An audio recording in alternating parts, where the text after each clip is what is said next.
दोस्तों स्वागत है आज फिर से एक नए टॉपिक में, एक नए वीडियो में।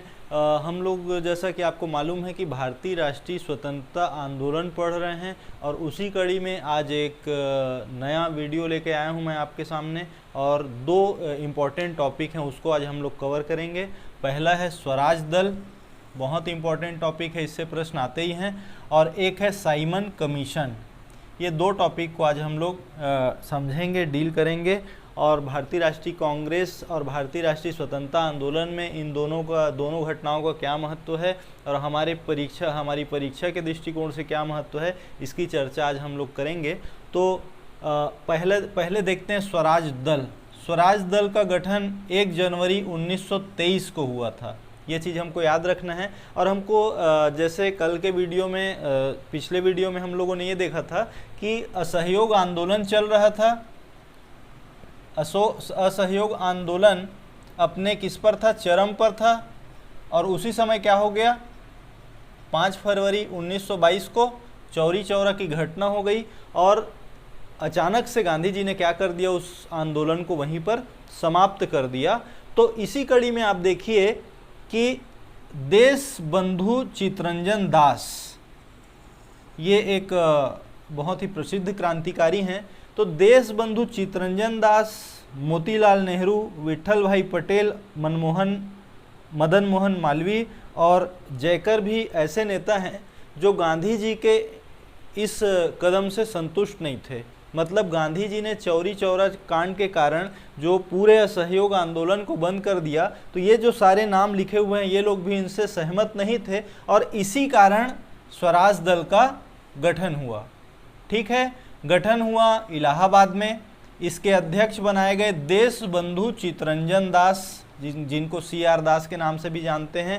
देश बंधु इनकी उपाधि है, ये आपको याद रखना है।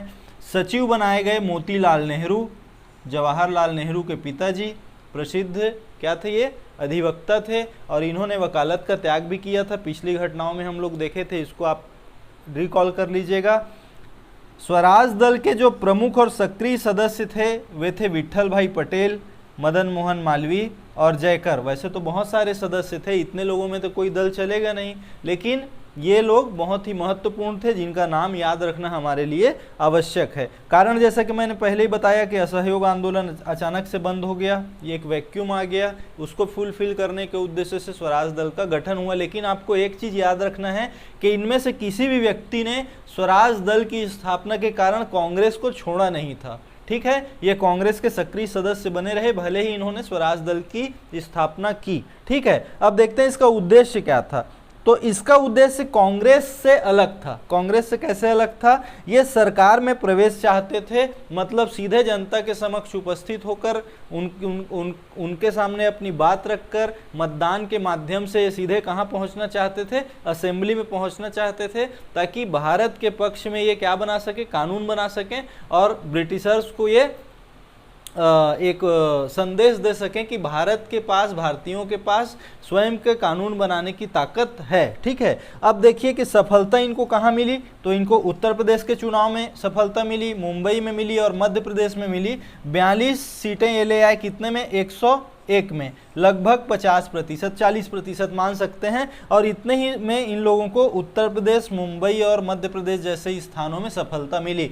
आपको एक चीज़ याद रखना है कि 1925 में विट्ठल भाई पटेल विधानसभा के अध्यक्ष बने। ये जो विट्ठल भाई पटेल यहाँ पर सदस्य के तौर पर हैं, उनको याद रखना है कि ये विधानसभा के अध्यक्ष बन गए कब, 1925 में। और इस पद पर पहुँचने वाले ये प्रथम भारतीय हैं। ये बहुत ज़्यादा इंपॉर्टेंट है, ये नाम आपको याद रखना ही है। ठीक है, अब देखते हैं कि स्वराज दल का पतन कैसे हो गया। तो स्वराज दल 1925 में क्या हुआ कि जो इनके प्रेसिडेंट थे CR दास, ये देखेंगे चित्तरंजन दास, इनकी मृत्यु हो गई। ठीक है, और 1926 का जो चुनाव आया उसमें क्या हो गए, परास्त हो गए। अब देखिए कि ये वाला जो चुनाव था, ये उत्तर प्रदेश, मुंबई, महाराष्ट्र वाला, ये कब का था, 1923 का ही था। ठीक है, 1923 में इनका दल गठित हुआ और 6 महीने बाद ही निर्वाचन हो गया और ये बहुत अच्छी स्थिति में आए, 42 सीट लेकर आए 101 सीटों में। ठीक है, लेकिन जब 1926 का चुनाव हुआ तो उनको जो अपेक्षित सफलता है वो नहीं मिल पाई। और दूसरा क्या हुआ कि इनके जो प्रमुख नेता थे देशबंधु चित्तरंजन दास, इनकी भी क्या हो गई, मृत्यु हो गई। तो इन दोनों घटनाओं के कारण स्वराज दल का 2-3 साल में ही क्या हो गया, पतन हो गया। तो हमको क्या क्या याद रखना है, CR दास अध्यक्ष याद रखना है, मोतीलाल नेहरू सचिव याद रखना है, विट्ठल भाई पटेल को इसके कारण याद रखना है।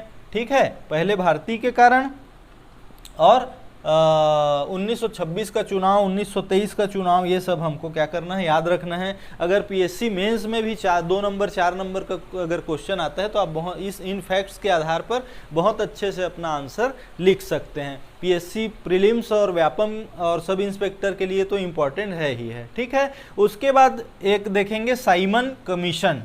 ठीक है, क्या देखेंगे, साइमन कमीशन। साइमन कमीशन का गठन 1927 में हुआ। कहाँ हुआ, इंग्लैंड में हुआ। लेकिन ये भारत पहुंचा कब, 3 फरवरी 1928 को मुंबई बंदरगाह में पहुंचा। इसका उद्देश्य क्या था, मॉन्टेग्यू चेम्सफोर्ड सुधार, जो हम लोग उस दिन 1917 का अधिनियम पढ़ रहे थे, जो 1919 में जिसके प्रावधान लागू हुए। ठीक है, तो इन प्रावधानों की समीक्षा के लिए साइमन कमीशन का गठन हुआ। कब हुआ, 1927 में। कहाँ हुआ, इंग्लैंड में। ये भारत कब पहुंचा, 3 फरवरी 1928 को। कौन से बंदरगाह में, मुंबई बंदरगाह में। और मॉन्टेग्यू चेम्सफोर्ड सुधार जो थे 1917 वाले, उसी कानून की, उसी अधिनियम की समीक्षा के लिए ये भारत आए थे। अब देखते हैं कि इसका विरोध क्यों हो रहा था। भारत में इसका काफी विरोध हुआ। तो विरोध का कारण था कि जितने भी सदस्य थे उसमें एक भी भारतीय सदस्य नहीं था। यही एकमात्र कारण था इसके इतने विरोध का। प्रतिक्रिया क्या हुई, आयोग को काले झंडे दिखाए गए, धरना दिया गया, साइमन गो बैक का प्रसिद्ध नारा दिया गया। ठीक है, लेकिन इसमें हमारे लिए एक दुखद घटना क्या हुई कि जो पंजाब के प्रमुख नेता थे लाला लाजपत राय, इनकी क्या हुई, मृत्यु हो गई। और ये जो मृत्यु हुई और जो पुलिस दल जिनकी लाठियों से लाला लाजपत राय की मृत्यु हुई, उसका नेतृत्व कर रहा था कौन, सैंडर्स। ठीक है, इसको आपको याद रखना है, लाला लाजपत राय, सैंडर्स, ये दोनों नाम आपको याद रखने हैं। लाला लाजपत राय इसलिए ही बहुत महत्वपूर्ण हैं कि ये उस समय के प्रमुख क्रांतिकारी भगत सिंह, चंद्रशेखर आज़ाद, राम प्रसाद बिस्मिल आदि के क्या थे, गुरु थे। ये गुरु घोषित रूप से नहीं थे, लेकिन ये सभी क्रांतिकारी इनको अपना गुरु और एक पथ प्रदर्शक मानते थे। तो इसलिए लाला लाजपत राय की मृत्यु ने उन लोगों को बहुत ज़्यादा आंदोलित कर दिया। और आगे बहुत सारी घटनाएं हम और आएंगे तो चर्चा करेंगे। ठीक है, तो ये जो साइमन कमीशन था, उसने अपनी रिपोर्ट सौंपी 1930 में। उनकी 1930 में एक रिपोर्ट प्रकाशित हुई। तो उसमें क्या क्या सामने आया कि भारत का शासन संघीय रहेगा। संघीय का मतलब जैसे अभी है, राज्य भी है, राज्यों का भी अस्तित्व है और केंद्र का भी अस्तित्व है। तो ये शासन कैसा होता है, संघीय शासन होता है। ठीक है, उसको जब संविधान का क्लास जब लेके आएंगे आपके लिए तो उसको और डिटेल में समझ लेंगे। दूसरा क्या था, प्रांतों में उत्तरदायी शासन। प्रांतों में उत्तरदायी शासन का मतलब ये है कि प्रांत के जो शासन होंगे, वो प्रशासन होगा, वो स्वायत्त नहीं होगा, बल्कि वो केंद्र के प्रति क्या होगा, उत्तरदायी होगा। ठीक है, और तीसरा जो सबसे निगेटिव था हमारे लिए कि अभी स्वराज न दी जाए। ठीक है, स्वराज की मांग हम कब से कर रहे हैं, 1906 से, जब दादा भाई नौरोजी अध्यक्ष थे, आपको याद होगा।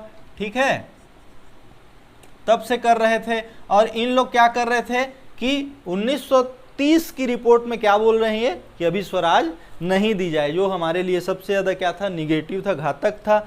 ये इसका बहुत विरोध हुआ साइमन कमीशन का, और बहुत सारी ऐसी चीज़ें आई जिसका हम लोग विरोध कर रहे थे। लेकिन उसके बावजूद 1935 का जो अधिनियम आया उसमें इसके बहुत सारे प्रावधानों को शामिल किया गया। बहुत सारे को तो तुरंत लागू कर दिया गया था 1919 के बाद से, और बहुत सारी चीज़ों की समीक्षा भी किए। और 1935 का जो अधिनियम आया, उस अधिनियम ने इसके बहुत सारे प्रावधानों को उठाकर क्या कर दिया, लागू कर दिया। तो ये 2 चैप्टर आज हम लोग देखे, 2 टॉपिक देखे, स्वराज दल और साइमन कमीशन। ये बहुत ज़्यादा इंपॉर्टेंट है, इससे प्रश्न आते ही आते हैं। और जितने फैक्ट मैं बताया हूँ उससे अलग फैक्ट आप मत पढ़िए। ठीक है, इतने ही फैक्ट्स को आप बहुत अच्छे से कर लीजिए एक बार। इससे संबंधित क्वेश्चन अगर आपके पास अवेलेबल है तो लगा सकते हैं घटना चक्र में या प्रश्न बैंक में। अन्यथा इतने अगर आप अच्छे से ये सारे फैक्ट्स कर लेते हैं तो कोई भी परीक्षा आपसे बहुत आसानी से कवर हो जाएगी इससे संबंधित। तो अगर ये वीडियो आपको अच्छा लग रहा है तो आप इसको सब्सक्राइब कर लीजिए। ये चैनल अगर आपको इन्फॉर्मेटिव लग रहा है और अपनी तैयारियों के लिए महत्वपूर्ण लग रहा है तो सब्सक्राइब कर लीजिए। इस वीडियो में आप हमारे साथ बने रहे, इसके लिए आपका बहुत बहुत धन्यवाद।